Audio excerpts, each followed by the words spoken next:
তো হ্যালো বন্ধুরা, good afternoon. এখন তো আমরা এসে গেছি মাঠে খাবার খেতে। মানে ভাতটা রোদ্দুরে নিয়ে এসে খাচ্ছিলাম, আর তোমার দাদা ওখানে খেয়ে কাঠের উপর বসে গেছে। আর আমার বাবুর তো আজকে আর খাওয়া হবে না, ও যে অনন্তকাল খাওয়া দাওয়া সেটাই করছে, আর আমার প্রায় খাওয়া হয়ে যাচ্ছিলো। আর আমি বেচারি মাছের মাথা নিয়েছি আজকের। তো মাছের মাথা অনেক দিন খাই না, ওই জন্য আজকে নিয়েছিলাম আশা করে। তো সেটা খেতেই আমি আজকে বুড়ি হয়ে গেছি। আর তোমরা কিন্তু আশা করি ভালো করে ভিডিওটা প্রথম থেকে শেষ পর্যন্ত দেখবে, আর লাইক কমেন্ট শেয়ার সাবস্ক্রাইব কিন্তু অবশ্যই করে দেবে। তো তোমাদের কাছে এটুকুই আশা করি আমি।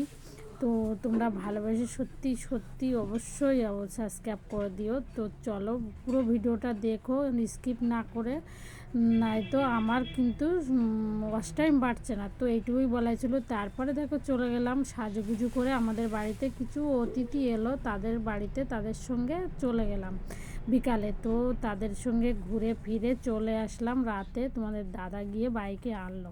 তো শীতের পোশাক তো নিয়ে যায়নি, মোটামুটি শুধু একটা চাদর গায়ে দিয়েই চলে গেছিলাম। তো তারপরে এই যে আমি সবার খাওয়া হয়ে গেছে, নিয়ে আসলাম পকোড়া। তো সেই পকোড়াটাই খাচ্ছিলাম। আর আমার জন্য দেখো একটু সস রাখিনি, সবাই মিলে সস মস সব খেয়ে এনেছে। তা আমি যেগুলোই আছে সেগুলোই বসে বসে খাচ্ছিলাম।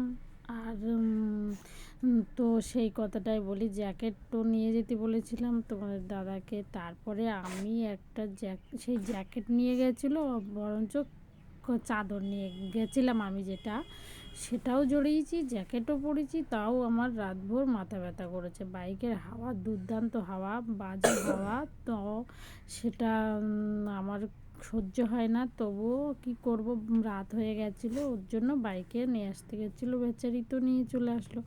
তারপরে আমরা সব কিছু কেনাকাটা করে নিয়ে বাড়িতে এসেছিলাম, তাই সেইগুলোই খাচ্ছিলাম। আর এবারে চলে এসেছি। তো বাবুকে বলছিলাম যে তোর ঠান্ডা লেগেছে, জ্বর হয়েছে, তোর দোষে কখনো সোয়েটার জামা কিছুই পরে না। আর সেই জন্যই ওকে বকাবকি করছিলাম। আর তো ও আমার কথাই মোটে শুনছে না, প্রচুর ঠান্ডা লেগেছে ওর। তো এই যে নাক মুছতেই আছে, পুরো জল টপকাচ্ছে। আর আমি এই যে সিম্পল কিন্তু চলে গেছিলাম এই ড্রেস আর একটা চাদর নিয়ে। তো বাবা কি শীত পড়ছিল আজকে রে, মানে শীত তো বেচারি এবছর জন্মে দিচ্ছে। তো যাই হোক, চলো। আর এই যে ওটা আমাকে গায়ে দেবে বলছিল, তো আমি বলছিলাম ওটা যদি দিস তোর 100বার কান ধরে উঠবাস করাবো, সেটাই বলছিলাম। আর রাগ করছিলাম, কথা শুনে না, মজা পড়ে না ওর জন্য।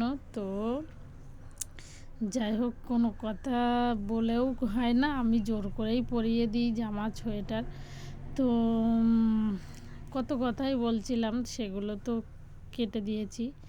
আর এখন যেগুলো বলছি তোমাদেরকে শুনতে হবে। তো চলো বন্ধুরা, আজকের দেখো আমি প্রচুর জামা কাপড় কেচেছিলাম ওই বেলায়। তো আজকের রোদটা বেশ ছিল সুন্দর, তো একে রোদই সমস্ত কিছু শুকিয়ে গেছে, সোয়েটার জামা সমস্ত কিছু। তো আমি তাড়াতাড়ি গুছাতে পারিনি, ওগুলো তুলে রেখে বিছানায় ফেলে রেখে চলে গেছিলাম আনন্দই হাঁটতে আর ওদের সঙ্গে ঘুরতে। তো সেই কারণেই আজকের একটু আনন্দ উৎসাহিত ছিলাম। তো চলো বন্ধুরা, আরও কিছুক্ষণ অপেক্ষা করো, একটু ভিডিওটা ক্লিক করবেন না। তো